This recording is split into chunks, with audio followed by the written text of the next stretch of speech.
vamos a estudiar un tema muy importante. Estamos aclarando la confusión carismática pentecostal. Ese es el estudio que estamos dando seguimiento los días domingos a las 9. Y hoy vamos a ver el tema: ¿es el evangelio de los carismáticos el verdadero evangelio? Esta es una pregunta muy crucial y quiero aclarar algunos aspectos. Que estos estudios que nosotros estamos dando seguimiento no es el propósito de atacar absolutamente a nadie. En primer lugar, porque sé que hay muchos que tienen seguidores religiosos y que los estiman, y que nuestro propósito no es atacar, por ejemplo, a Benny Hinn, a Cash Luna. Personalmente no tenemos nada contra ellos. Lo que nosotros estamos tratando de aclarar son sus enseñanzas. En eso sí estamos muy enfatizados y no queremos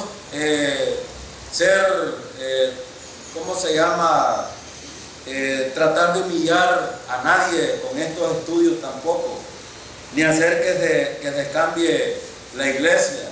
De hecho, la obra es del Señor y Él la cambiará en el tiempo que Él estime conveniente. Ahora, lo que nos compete a nosotros es que queremos ser fieles a la palabra, queremos trazar la palabra del Señor correctamente y aclarar bíblicamente algunos aspectos o puntos importantes para que no haya confusión con respecto a lo que la palabra del Señor dice. El movimiento carismático pentecostal dice algunas cosas y tienen algunos pensamientos como estos: que el hablar en lengua es la evidencia de ser salvo. Dicen que usted no puede ser salvo a menos que hable en lengua. Esto es lo que ellos enseñan y nosotros queremos retomarlo porque vamos a ver lo que ellos enseñan y lo que la Biblia dice acerca de estos puntos.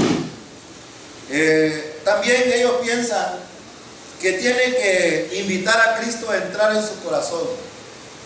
La mayoría de los pentecostales, cuando usted oye a un predicador pentecostal diciendo esto, es porque es el énfasis de la predicación para ellos. Ahora, hay otros que, por ejemplo, piensan que tiene que dar su vida a Cristo, que arrepentirse de sus pecados para ser salvo. Ahora, y también algunos piensan que orar la oración del pecador es otra de las cosas enfáticas que ellos tienen. La pregunta es: ¿dónde tiene sustento bíblico estos puntos de los cuales ellos enfatizan? Por ejemplo, hablar en lenguas es la evidencia de ser salvo, dicen algunos. ¿Dónde creen ustedes que enfatizan ese punto? En la transición de la iglesia, en Hechos capítulo 2 y también 1 Corintios capítulo 12, 13 y 14. Ahí sustentan ellos esto, pero vamos a ver qué enseñan estos pasajes alrededor de estos puntos que ellos muestran a través de la tradición que tienen como iglesias. Yo les decía la vez pasada que una mujer estaba muriendo, estaba esperando un trasplante de corazón y llamó al pastor porque ella tenía confusión con esto de invitar a Cristo a entrar en su corazón. Y esta mujer estaba en el hospital y llamó a su pastor y le dijo: pastor, me van a quitar mi corazón, cuando me pongan el otro debo de invitar a Cristo que entre en mi corazón. Y estas son confusiones que ellos tienen acerca de este punto, porque ellos creen que este músculo es el corazón verdaderamente. De hecho, este corazón lo único que hace es mantener vivo al cuerpo, pulsa sangre y eso es el énfasis del corazón. Pero cuando hablamos de corazón bíblicamente hablando, estamos hablando de la mente. Y aquí vamos a ver algunas cosas importantes que tienen que ver con esto. Entonces vamos a examinar lo que la Biblia enseña acerca del evangelio de salvación. Quiero invitarles a ir a Romanos capítulo 1, versículo 14 al 17. Vamos a leer Romanos capítulo 1, versículo 14 al 17.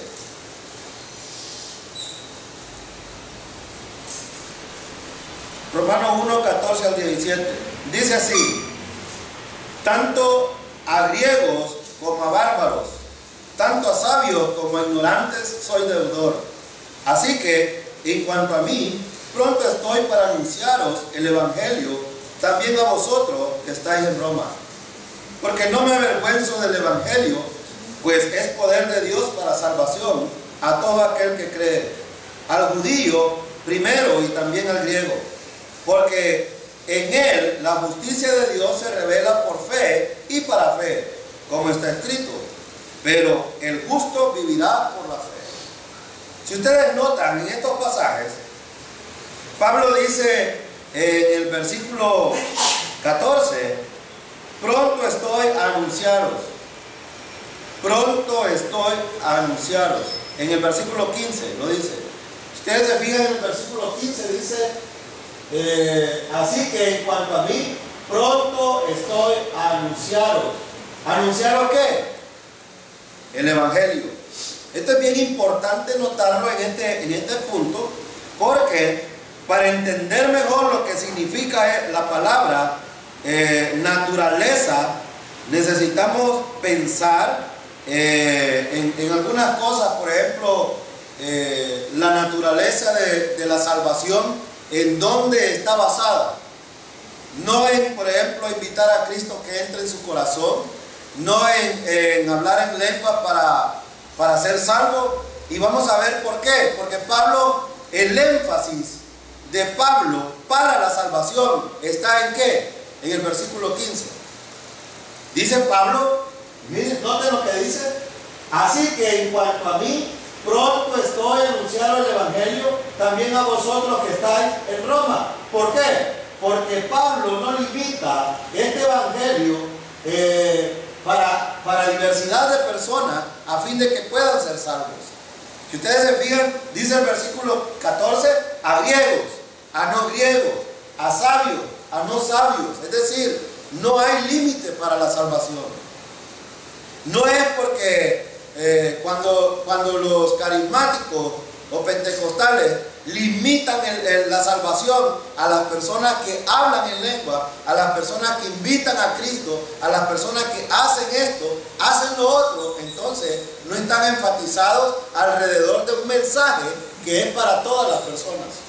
Si ustedes se fijan en el versículo 16, Pablo dice una cosa, una verdad bien importante. Pablo dice: porque no me avergüenzo del Evangelio.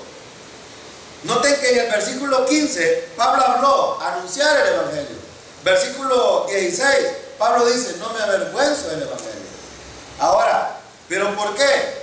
Pablo dice y aclara exactamente cuál es el propósito o cuál es el mensaje que Pablo estaba anunciando. El versículo 16 dice: porque no me avergüenzo del Evangelio, pues es poder de Dios. ¿Para qué? Para salvación. Entonces no es por hablar en lengua, es por el mensaje del Evangelio.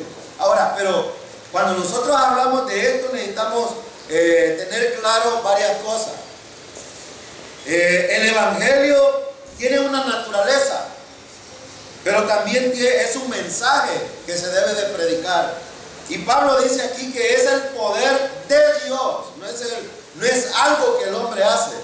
Es decir, cuando nosotros estudiamos la Escritura, necesitamos examinar las palabras que están dentro del contexto en el cual el escritor, Dios a través del escritor, quiso dar a entender una verdad. Y la verdad en el versículo 16 es que tenemos un mensaje, una buena noticia, que es enfática para la salvación.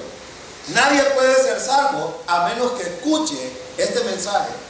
Por eso Pablo dice que tiene el poder de Dios para salvación.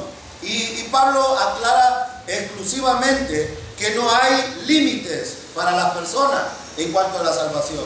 ¿Qué dice el versículo al final? Dice para salvación a todo aquel. Es decir, está disponible ¿para quiénes? Para todos. Y por eso Pablo en el principio, en el 14, habla de los griegos a no griegos. Ahora quiero contextualizar, porque Pablo estaba escribiendo una carta a los romanos.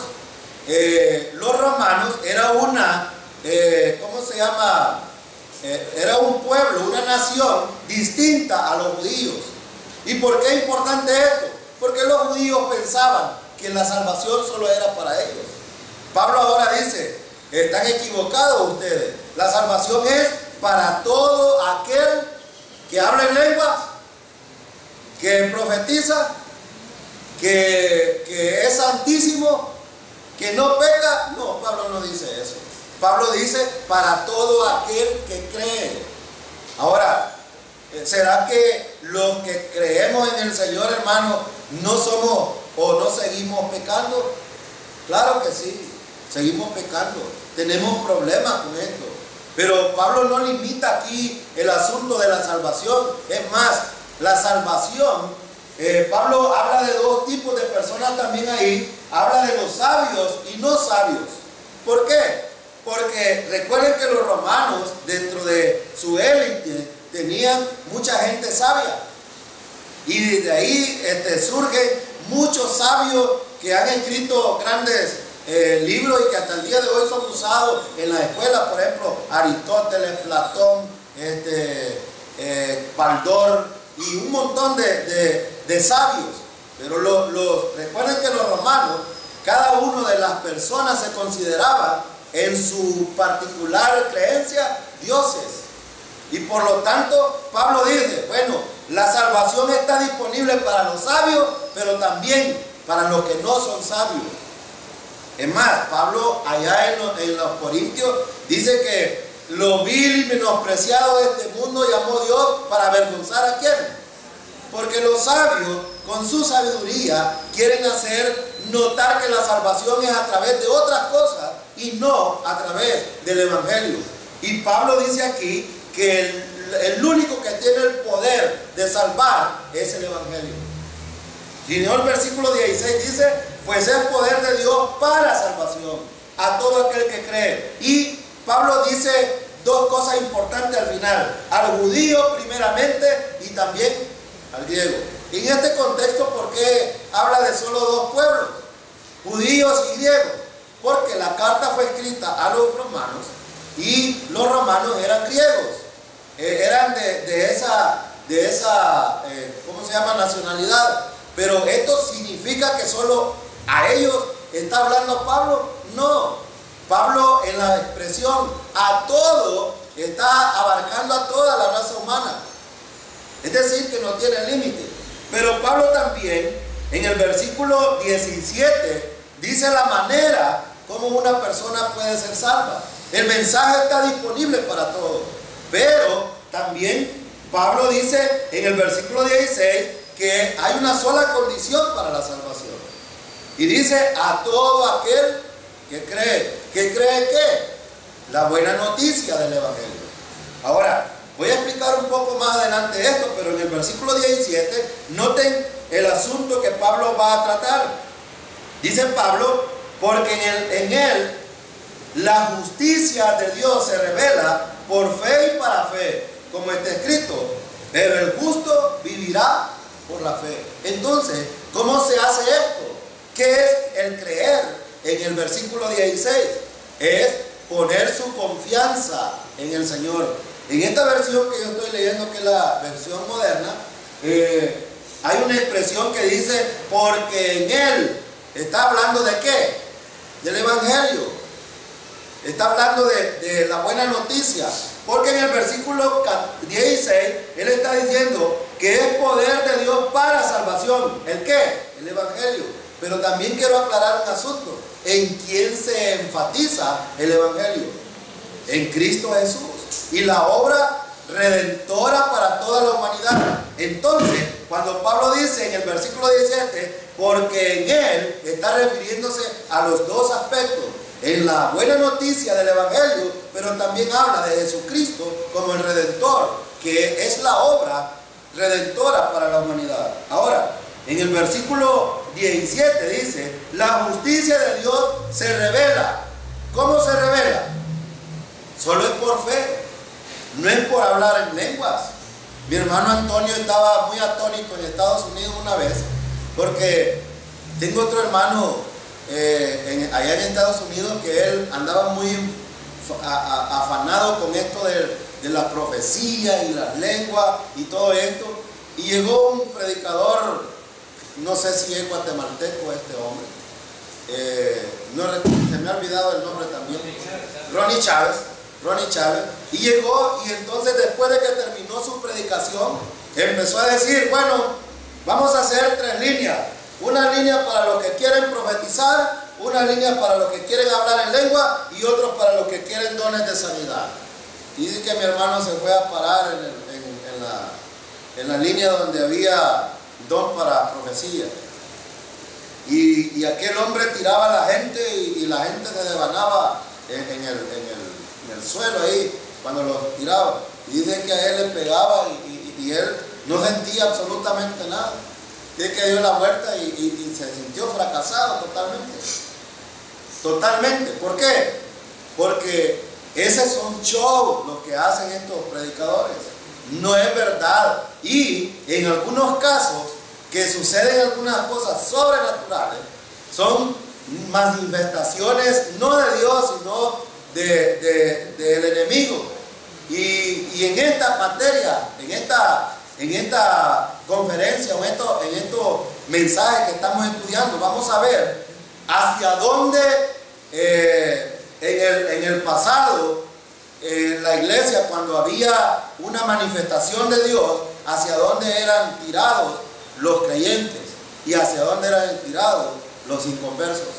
Lo vamos a ver más adelante, no quiero hablar de eso, pero mi hermano estaba muy decepcionado con esto, porque aparte de que no le dieron el don, primero porque el hombre no puede repartir dones. Yo me fijé una vez aquí en una iglesia en San Miguel, trajeron a un hondureño, que también se me olvida el nombre, yo soy bien falto, se me olvida, pero este hombre vino y le dijo a la iglesia ahí, ¿quieren el Espíritu Santo? Sí, dice la iglesia, amén, recíbanlo, y empezó a soplar, y la gente empezó a hacer un montón de tonteras. Entonces mi pregunta era, viéndolo a la luz de la palabra, ¿quién es el que reparte los dones? Es Dios a través del Espíritu Santo. ¿Y cuándo lo hace?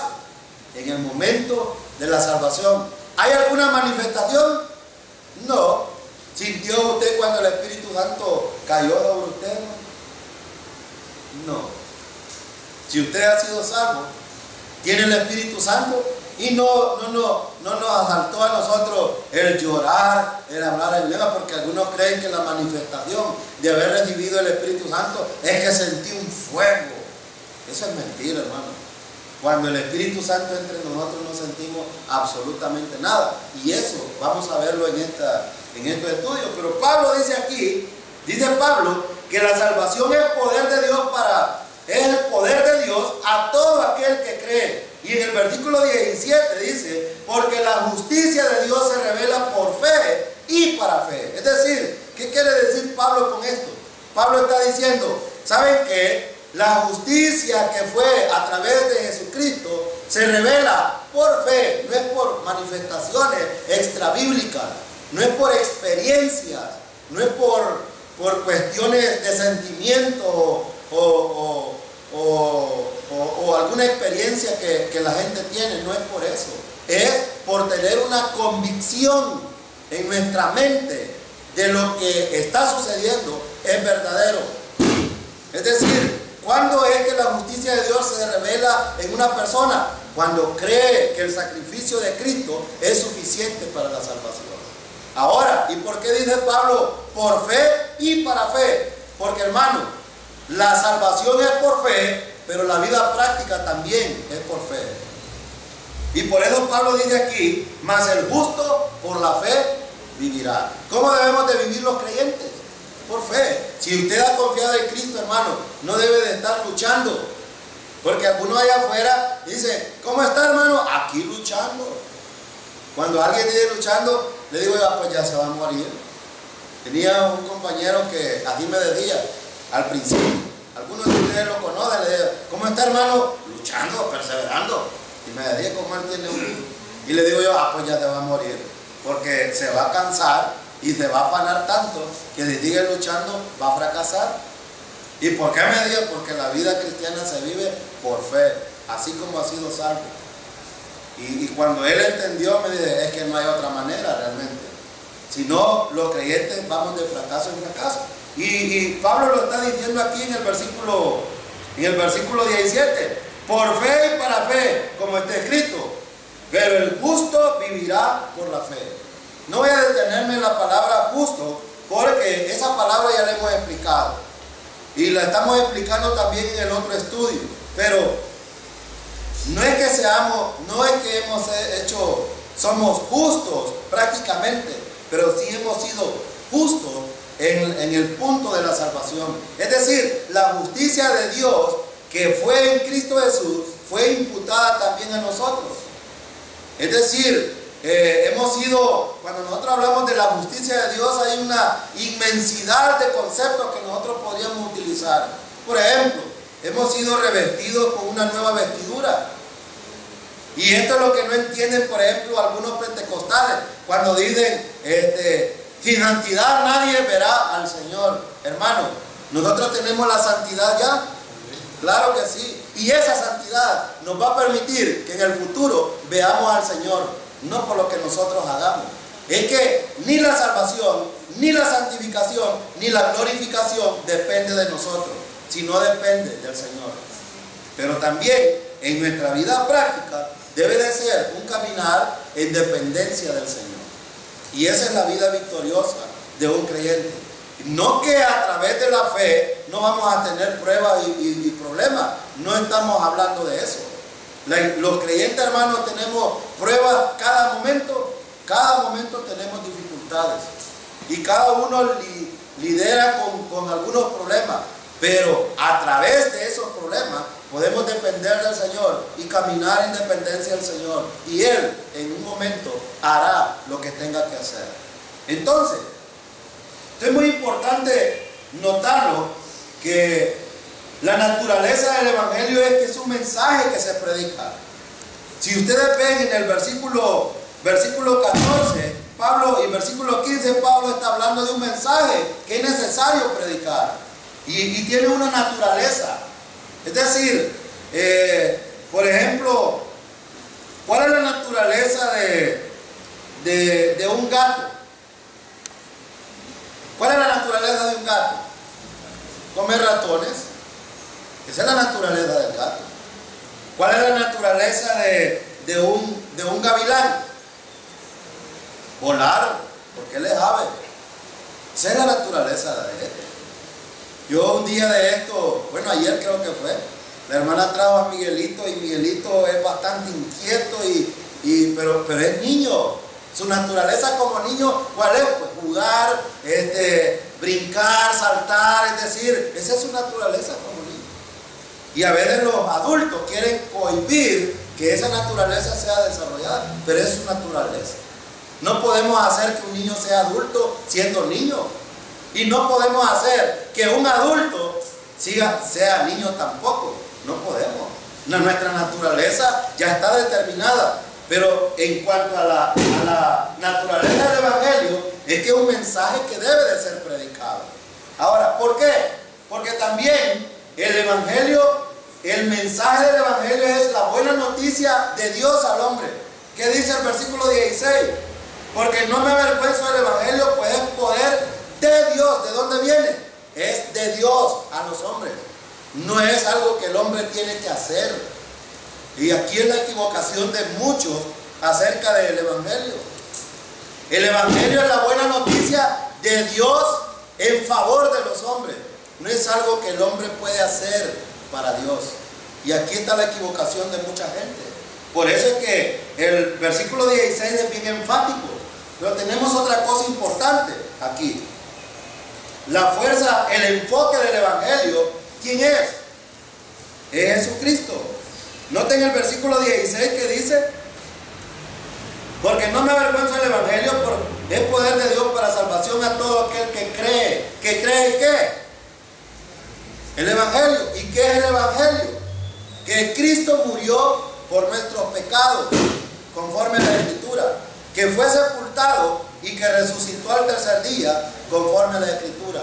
Entonces, el enfoque del Evangelio es Jesucristo. No es hablar en lengua, no es profetizar, no es las obras, no es el esfuerzo humano, es Jesucristo y su obra acabada en la cruz del Calvario. Y tampoco, hermano, cuando nosotros hablamos de esto, porque algunos dicen, está bien, no es hablar en lengua, no es profetizar, no es hacer obra, pero el énfasis es la iglesia. Hermano, ¿es la iglesia el enfoque para la salvación? No, no es la iglesia tampoco. No es la iglesia, no es la tradición, no son la experiencia, no es nada de eso. Es la obra de Cristo en la cruz del Calvario. Ese es el enfoque. El enfoque no es algo nuestro, es Jesucristo haciendo algo en favor nuestro. La fuerza del Evangelio es el poder de Dios. En el versículo 16, la palabra poder es potencia en el griego. En el griego es dunamis, que se refiere a algo que causa destrucción. ¿Qué es lo que logra? Por eso es que cuando nosotros vamos a predicar a alguien para salvación, necesitamos predicarle el Evangelio. ¿Por qué? Porque el Evangelio tiene el poder de destruir cualquier cosa que está en la mente del ser humano. Las tradiciones, la cultura, la ciencia. Puede destruir cualquier cuestión extrabíblica. Puede destruir cualquier entendimiento y sabiduría humana. Puede hacerlo. Por eso es que el Evangelio, hermano, es el enfoque y la fuerza de salvación. Es el poder de Dios. Y por eso la palabra dunamis o dinamita es la que tiene la capacidad de destruir cualquier artimaña del maligno que está dentro de la mente del ser humano. Y si usted, por ejemplo, ha predicado el Evangelio y no pasa nada en esa persona, es porque algo está sucediendo a través del Espíritu Santo o a través de Satanás en esa persona.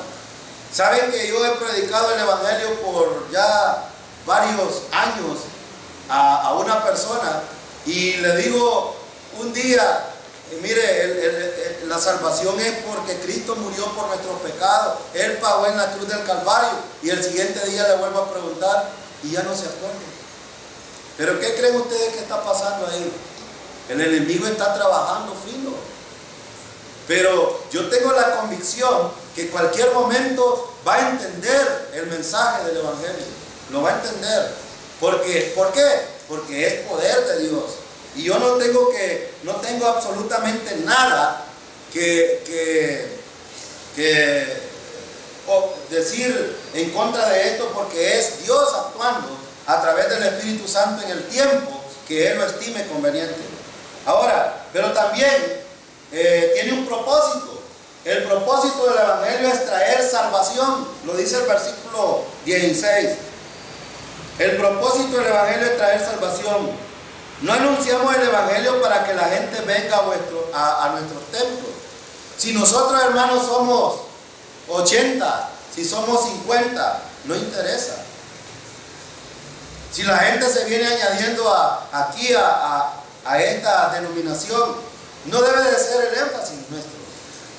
Porque a veces algunos pastores se enfocan en esto.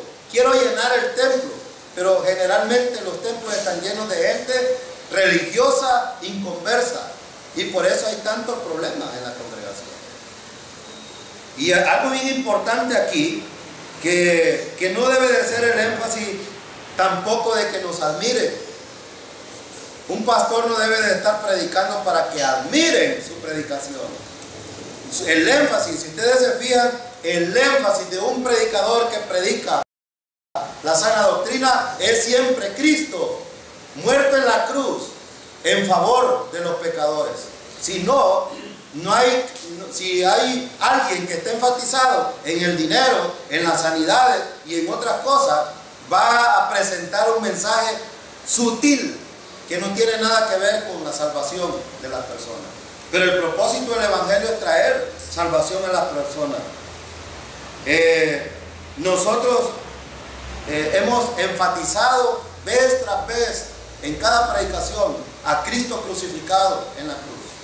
Hoy, por ejemplo, la tradición católica celebra el Domingo de Ramos y ni siquiera pueden entender esos aspectos. Aquí yo he escuchado que cuando la iglesia era tradicionalista, la iglesia bautista en Maús de Chapeltique, celebraban ¿cuántas palabras? Las 7 palabras. ¿Pero quiénes celebran eso? Eso lo celebran los católicos. O sea, era una iglesia católica en un templo distinto. Y ojalá que no me vayan a enojar los que estaban en ese tiempo, porque a veces cuando uno dice estas cosas se molesta a la gente. Pero hermanos, no es el propósito estar diciendo mensajes equivocados a la gente. El propósito de la predicación es que la gente se salve. Amén. Ese debe de ser el énfasis. Y fíjense que el versículo 16 bien dice: para todo aquel que cree. Está disponible para todo. Y hay otro aspecto importante. La ofensa del Evangelio es que, la oferta, perdón, del Evangelio es que está disponible a toda persona, a todo aquel que cree. Estuvo disponible para usted, está disponible para cualquiera. Fíjense que yo les contaba ayer, estuve predicando el Evangelio allá en el consultorio de la doctora de familia. Y en unas pocas palabras yo les presenté el Evangelio como a 5 personas que estaban ahí. Y dentro de esos estaba una persona muy religiosa. Y ella solo me quedó viendo. Estaba una psicóloga que la conozco de muchos años porque fue compañera mía en la escuela. Y los psicólogos generalmente hablan de Dios, pero no creen realmente en Dios. Ellos creen en otra cosa. Pero cuando yo les mostraba que la ofensa que el ser humano ha hecho a Dios, y a pesar de esa ofensa, Dios ha perdonado a la humanidad a través de Jesucristo, muerto en la cruz del Calvario, que derramó su sangre para redimir a la humanidad. Y les decía yo, esa es la manifestación más culminante del amor de Dios para la humanidad que no lo merece. Y le decía yo, ¿y saben qué? Está disponible para todos ustedes también.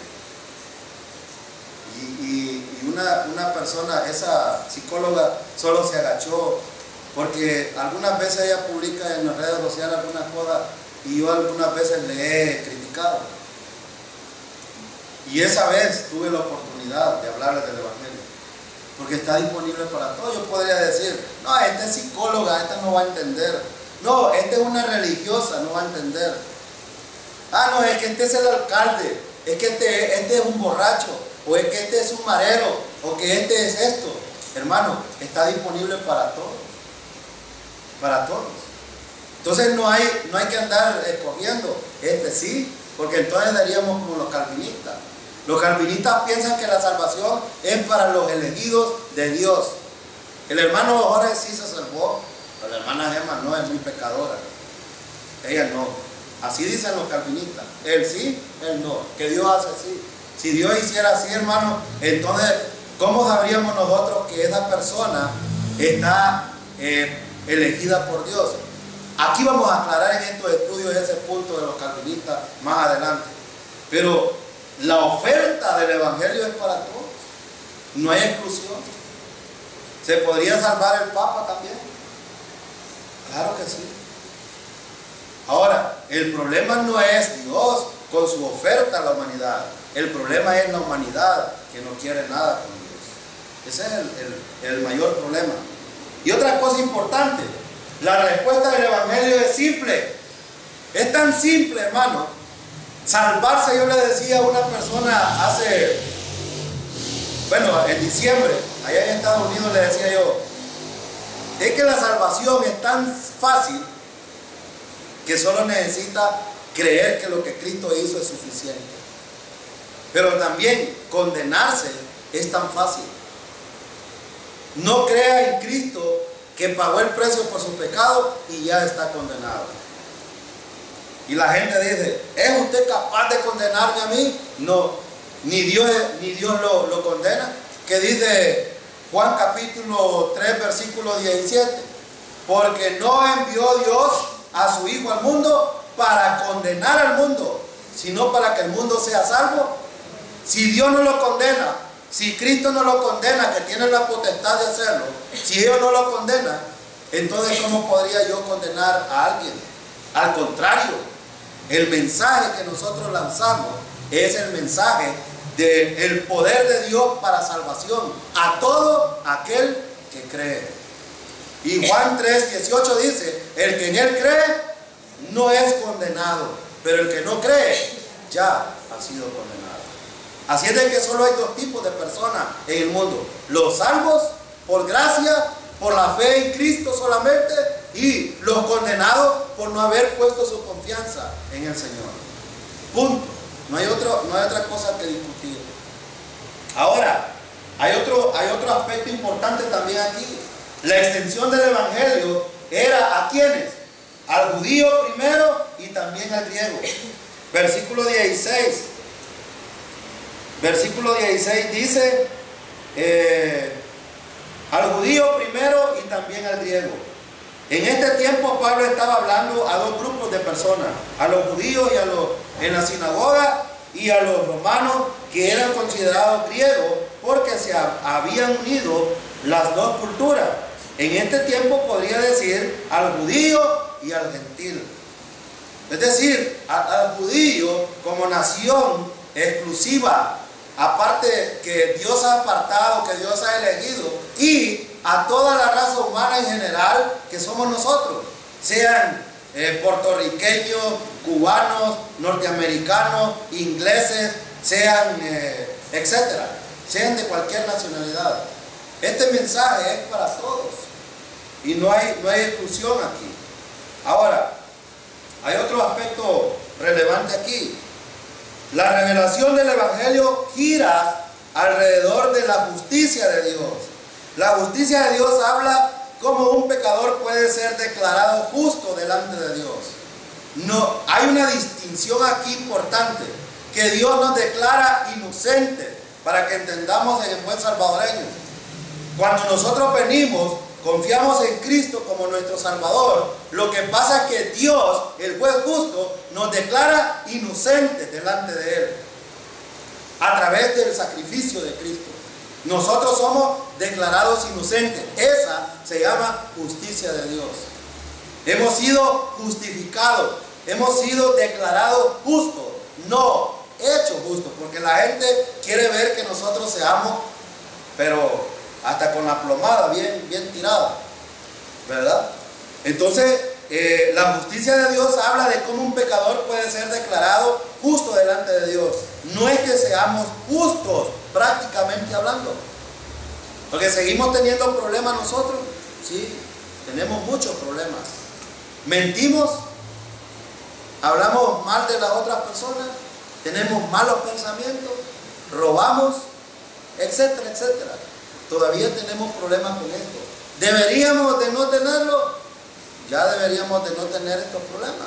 Pero este es un proceso en la vida del creyente. No es algo que sucede de la noche a la mañana. No es automático. Este es un proceso en el caminar diario con el Señor. Ahora, quiere decir que si estamos frente al juez y merecemos ir a la cárcel, pero el juez dice: yo he pagado la deuda y te declaro libre. Y eso es lo que pasó con la muerte de Cristo.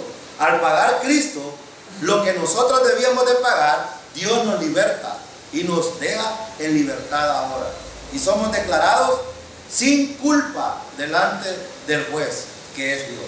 Y por eso es que el Evangelio revela la justicia de Dios. Da a conocer lo que Dios hizo a través de Jesucristo en favor de las personas. Es decir, nosotros ya no somos esclavos, ya no estamos en la cárcel, ya no estamos en la esclavitud que estábamos antes. Hemos sido declarados inocentes delante de Dios. Aunque la gente no nos vea así, pero nosotros sí somos así. Es un hecho en las personas que han confiado en Cristo. Y usted no debe de tener duda de esto. ¿A cuántos de ustedes le ha resaltado la duda? ¿Será verdad eso? ¿Será que soy verdaderamente salvo por eso? La verdad es que esto, si la palabra del Señor lo dice, es así. No tiene discusión. Ahora, notemos que la justicia de Dios está en el Evangelio. Hermano, no está en otra cosa. Está en el Evangelio. Está en la buena noticia de lo que Cristo hizo en favor nuestro.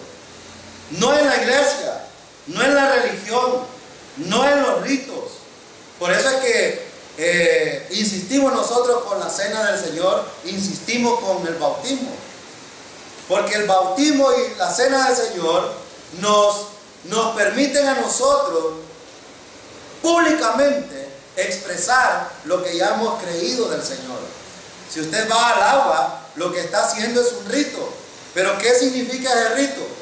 Que lo que Cristo hizo en la cruz del Calvario por usted, usted ya lo ha entendido. Y por lo tanto, en obediencia al Señor, va al agua. Y solo es un rito. Pero hay gente, por ejemplo, que le pone más énfasis a eso que a la muerte de Cristo, al Evangelio, al mensaje del Evangelio. Claro que sí. La Iglesia Católica, por ejemplo, enseña que si la gente toma la Eucaristía y muere, va para el cielo directamente. ¿Por qué? Porque ellos creen en la transustanciación. Es decir, que la hostia que ellos usan toma la carne física de Cristo y el vino, la sangre literal de Jesucristo. Pero eso no es verdad. No hay ningún sustento bíblico y lo vamos a estudiar más adelante en estos estudios. Pero sí, el Evangelio revela cómo Dios nos ha libertado a nosotros a través de la obra de Cristo. ¿Apoya esto el Antiguo Testamento? ¿Apoya esto que acabamos de ver el Antiguo Testamento? Claro que sí. Miren lo que dice Habacuc.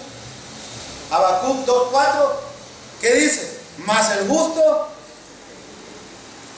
En el Antiguo Testamento, alguien me preguntó esta semana que pasó, me dice, bueno, ¿y cómo es que fueron salvos los del Antiguo Testamento? Pregunto, hermano, ¿cómo fue salvo Adán? A algunos no les gusta esto porque uno dice, ¿realmente fue salvo Adán? Claro que sí. Hay evidencia, no tengo tiempo para explicarlo, pero solo quiero decir algunas cosas. ¿Quién le enseñó a Caín y a Abel a hacer el sacrificio que Dios había demandado que se debía de hacer? Adán y Eva. ¿Lo hacían ellos? Probablemente. No lo tenemos en la Biblia, no hay, pero si se lo enseñaron a los hijos, esto significa que ellos siguieron haciendo sacrificio de un inocente para pagar el precio por el pecado de ellos. Y si ellos lo hicieron es porque confiaban que ese sacrificio les cubría su pecado. Porque recuerden que en el Antiguo Testamento el pecado estaba delante de Dios. Este era el pecado. Pero venían, sacrificaban algo y era tapado el pecado. Y Dios lo perdonaba por un tiempo. Y después venían los sacerdotes a ofrecer sacrificio otra vez. Pero, por ejemplo, ¿cómo fue salvo Moisés? Que estaba dentro de la ley. ¿Cómo se salvó Moisés? Por fe. ¿Cómo se salvó, por ejemplo, David? Por fe. ¿Cómo fue salvo José? Por fe. Jacob, por fe. Rahab la ramera, ¿cómo fue salva? A algunos no les gusta, pero saben que Rahab la ramera es parte de la descendencia de Jesucristo. Está en la genealogía. Y pareciera tan una ramera dentro de la genealogía. ¡Qué barbaridad! Pero sí es así. Dios es soberano y Él hace las cosas como a Él le place. Pero la salvación es de esta misma manera. Mas el justo por fe vivirá. ¿Cómo deben de vivir? ¿Qué quiere decir esto? Mas el justo por la fe vivirá. Es decir, el que ha sido libertado, el que es ya no culpado, el que ha sido declarado sin culpa delante de Dios, debe vivir por fe. Eso es lo que dice el versículo. Si usted y yo hemos sido salvos y hemos confiado en Cristo, la única manera de vivir nuestra vida cristiana es por fe en Cristo Jesús. Es la única manera. Y otra pregunta, ¿qué es lo que esta salvación incluye? Bueno, vamos a ver algunas cosas de lo que incluye esta salvación. La justificación. ¿Y qué es la justificación, hermano? Es el acto de Dios declarándonos sin culpa delante de Él a través del sacrificio de Cristo en la cruz del Calvario. ¿Pero qué más incluye?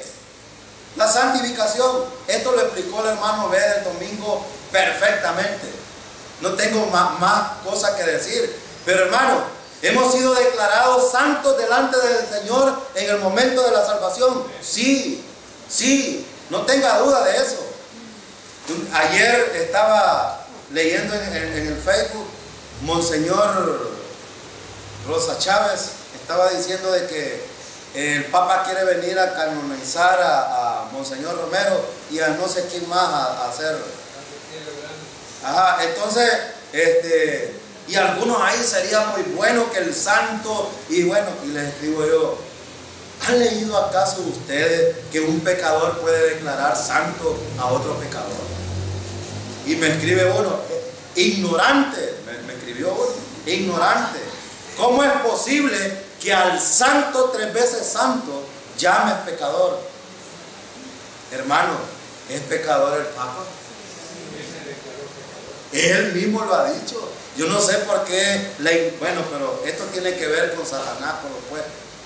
Hermano, ¿cómo le cabe a la mente del ser humano que un pecador, yo no puedo decirle a alguien, ¿sabe qué? Sos santo, porque yo te declaro santo. Nosotros estamos tranquilos y seguros que la santidad posicional de la que gozamos no es porque nosotros seamos chuladas, sino porque el Redentor pagó en la cruz del Calvario y esa posición nos ha dado a nosotros. Y esa posición que Él tiene es la que nosotros tenemos en Cristo Jesús. No es por nuestros méritos. Ni la santificación, ni la salvación, ni la santificación es algo que nosotros hemos logrado. Es lo que Cristo hizo en la cruz en favor nuestro. ¿Pero está garantizada la santificación? Claro que sí. Es garantía. Es garantía. Ahora, en la práctica nos toca a nosotros apartarnos para el Señor, porque eso significa santificación.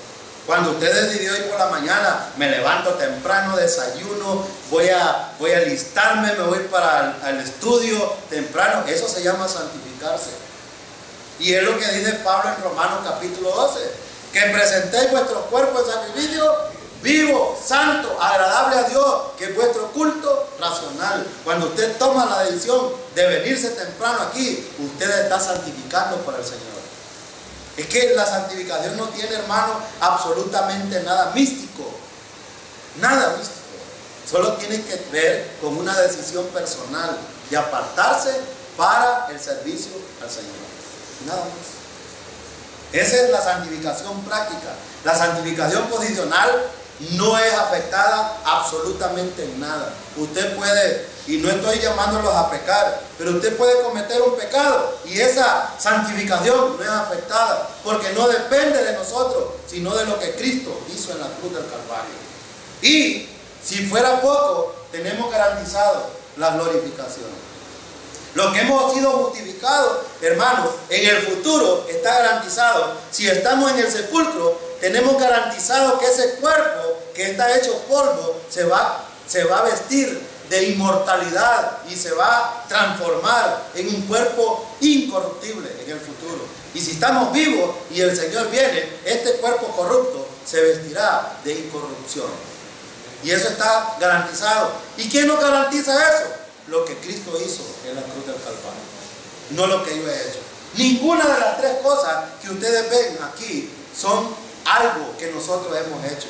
La única cosa que nosotros hicimos es tomar la decisión de creer que lo que Cristo hizo es suficiente para nuestra salvación. Qué bueno, hermano. Esta es la gracia de Dios. Esta es la gracia de Dios. Ahora, otra pregunta. ¿Cuál es la base de esta salvación? ¿Cuál es la base, hermanos, de esta salvación? Romanos capítulo 1, versículo 17. ¿Cuál es la base? Dice Romanos capítulo 1, versículo 17. Dice, porque en él la justicia de Dios se revela por fe. Es por fe, hermano, y para fe. Por eso es que el versículo 17 ataca la única condición para ser salvo. Es la fe en Cristo solamente. La fe en Cristo solamente. Y vamos a ver otro aspecto aquí.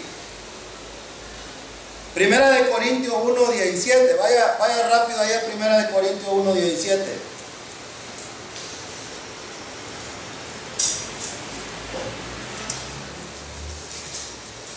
Primera de Corintios 1:17. Vamos a leer, tengo 10 minutos todavía. Espero terminar este punto. Primera de Corintios 1:17 al 31. Dice el 17, porque Cristo no me envió a bautizar, sino a predicar el Evangelio, no con sabiduría de palabras, para que no sea hecha vana la cruz de Cristo. En primer lugar, ¿qué dice el versículo 17? ¿Cuál era el énfasis de Pablo? Predicar el Evangelio. Fíjense que Pablo fue el que menos bautizó, porque algunos piensan que el énfasis del Evangelio es el bautismo. Y no, Pablo dice, no me envió Dios a bautizar, sino a predicar el Evangelio. ¿Por qué? Porque no es el bautismo el que salva, es el Evangelio el que salva.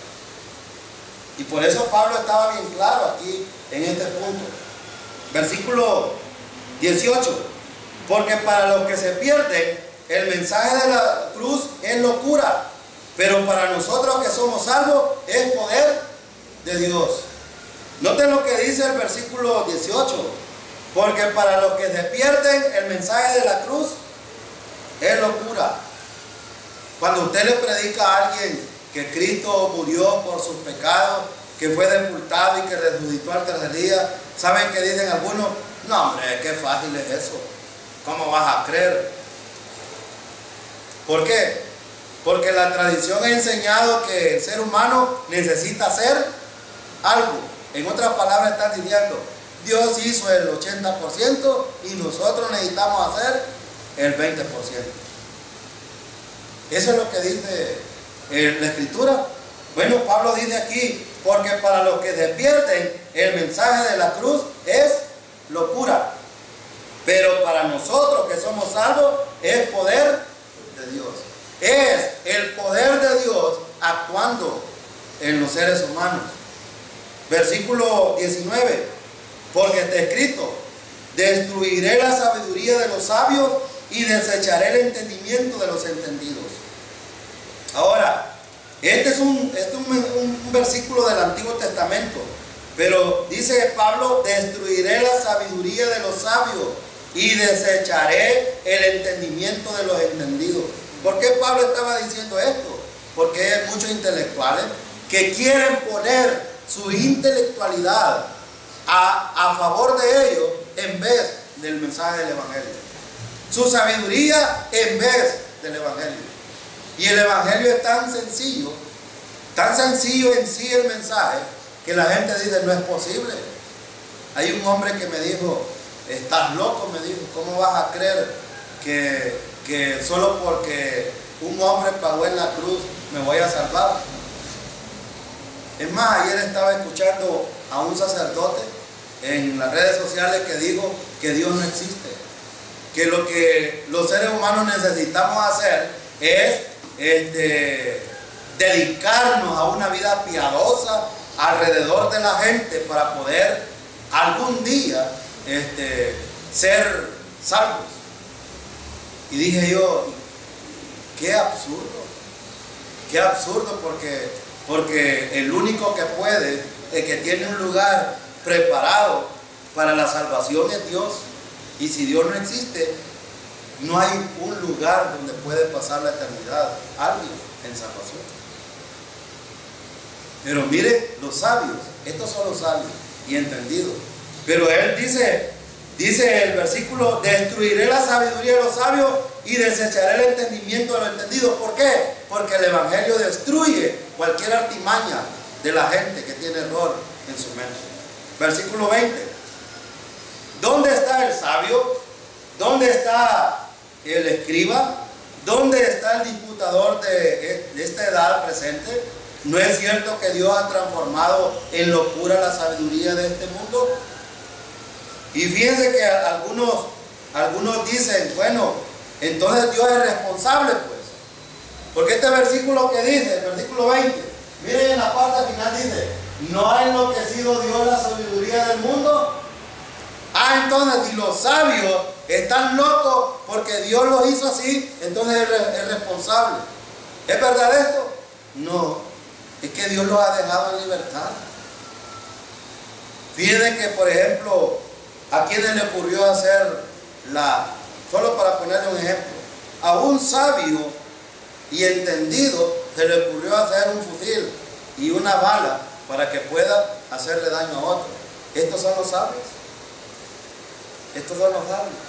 Y arreglar con la muerte un asunto que, lejos de ayudar, arruina. Vean ustedes El Salvador cómo está hoy. ¿Ustedes creen que se arreglan los problemas matando a otros? No.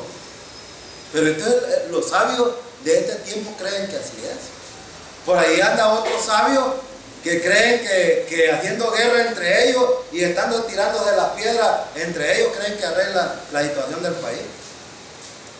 Y le echan la culpa a Dios. Y la gente dice, Dios, ¿dónde está? ¿Por qué no arreglar estas cosas? Es que el problema no es Dios. El problema es el ser humano mismo. Pero Pablo está diciendo aquí, Pablo dice, ¿no es cierto que Dios ha transformado en locura la sabiduría de este mundo? Pero sigamos leyendo, dice el 21, puesto que en la sabiduría de Dios, el mundo no ha conocido a Dios mediante la sabiduría. A Dios le pareció bien salvar a los creyentes por la locura de la predicación. ¿En dónde está el problema entonces? El hombre quiere hacer, a través de la sabiduría, poner su fundamento. Y Dios dice, no es posible así. Por eso el versículo 21 dice, puesto que en la sabiduría de Dios, el mundo no ha conocido a Dios. Es decir, que ningún ser humano ha llegado a Dios a través de la sabiduría del hombre. Ninguno. Si no hace algo Dios y interviene a través de Jesucristo y el mensaje del Evangelio, el hombre no puede conocer a Dios. Por eso es que Pablo en 1 Corintios dice, aquí en este pasaje, en el capítulo 2 y en el capítulo 3, que el hombre natural no puede entender las cosas espirituales. No las puede discernir, no las puede entender. Porque para él son locura. En la sabiduría del hombre todo es locura lo que Dios hace. Haber matado a su hijo en la cruz, para el hombre es locura. ¿Cómo es posible? ¿Qué dijeron los principales judíos cuando Dios hizo el sacrificio a través de Cristo?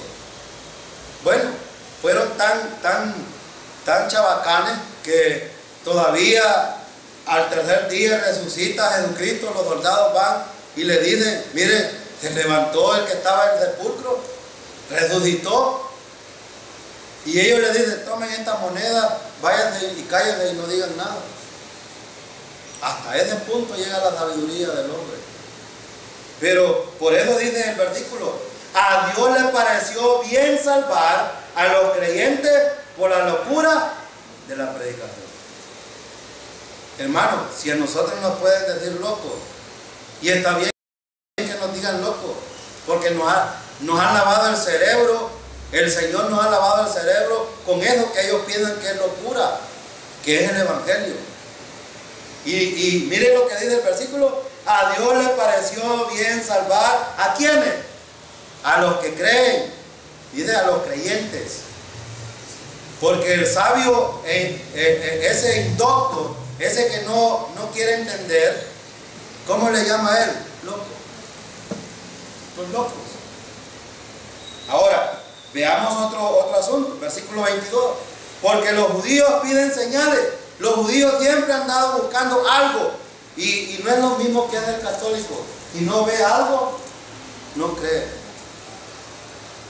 El asunto en relación a Dios es, no necesitamos ver para creer. Necesitamos creer para ver. Yo no he visto a Cristo crucificado físicamente, ocularmente no lo he visto. Pero mis ojos espirituales han visto que eso es suficiente para mi salvación. Y eso es lo que todos, a los que nos llaman locos, que nos han lavado el cerebro, es lo que predicamos. Ahora, miren el versículo 23. Pero nosotros predicamos a Cristo crucificado, para los judíos tropezadero y para los gentiles locura. Para los judíos es una piedra de tropiezo esto. Porque ellos todavía siguen esperando al Mesías, el Redentor. Y un día va a venir, pero no va a venir como Redentor. Va a venir como un juez. Va a venir a darle una paliza a los judíos que no quisieron entender que Él ya había venido y que lo mataron en la cruz. Pero que eso, hermano, fue lo mejor que ha podido pasar. Porque si no, nosotros estuviéramos sin fe y sin esperanza. Versículo 24. Pero para los llamados, tanto judíos como griegos, Cristo es el poder de Dios y la sabiduría de Dios. Cristo es el poder de Dios y sabiduría de Dios. Porque lo necio de Dios es más sabio que los hombres. Y lo débil de Dios es más fuerte que los hombres. Qué importante es esto que dice Pablo. Porque lo necio de Dios es más sabio que los hombres. ¿Y cuál es lo necio? ¿Cómo es que Dios muestra su necedad, hermano? ¿A través de qué lo hace? Y que cuando usted va casa por casa y toca la puerta, Dios, ¿qué está haciendo? Rogando a través de usted a la gente que se convierta a Él. Porque Dios quiere que todos los hombres se salven. Pero por eso es que es la necedad de predicar el Evangelio. Para Dios es bueno. Pero el versículo dice, y lo débil de Dios es más fuerte que los hombres. Lo que al hombre le parece más fuerte y que al hombre le parece débil, para Dios es fuerte. Pero miren el versículo 26. Pues considerad, hermanos, vuestro llamamiento. No sois muchos sabios según la carne, ni muchos poderosos, ni muchos nobles. Más bien, Dios ha elegido lo necio del mundo para avergonzar a los sabios. Y lo débil del mundo, Dios ha elegido para avergonzar a los fuertes. Dios ha elegido lo vil del mundo y lo menospreciado, lo que no es, para deshacer lo que es, a fin de que nadie se jacte delante de Dios. Porque Él estáis vosotros, por Él estáis vosotros en Cristo Jesús, a quien Dios hizo para nosotros sabiduría, justificación, santificación y redención, para que, como está escrito, el que se gloría, gloríese en el Señor. ¿En dónde está la gloria nuestra entonces ahora? No es lo que nosotros hemos hecho, sino en lo que Dios hizo a través de Cristo. Entonces esto es importante. Por eso el mensaje del Evangelio no es el bautismo en agua, pero tiene su centro en la cruz de Cristo. Ahora, eso lo dice el 17. El punto de vista respecto al Evangelio para los que se pierden es locura, mientras tanto para los salvos es poder de Dios. El propósito del Evangelio es salvar a los pecadores, lo dice el versículo 21. La respuesta al Evangelio es tan simple como creer en Jesucristo. Versículo 21 también. La ofensa del Evangelio es que para los religiosos es tropezadero, mientras que para los intelectuales es locura.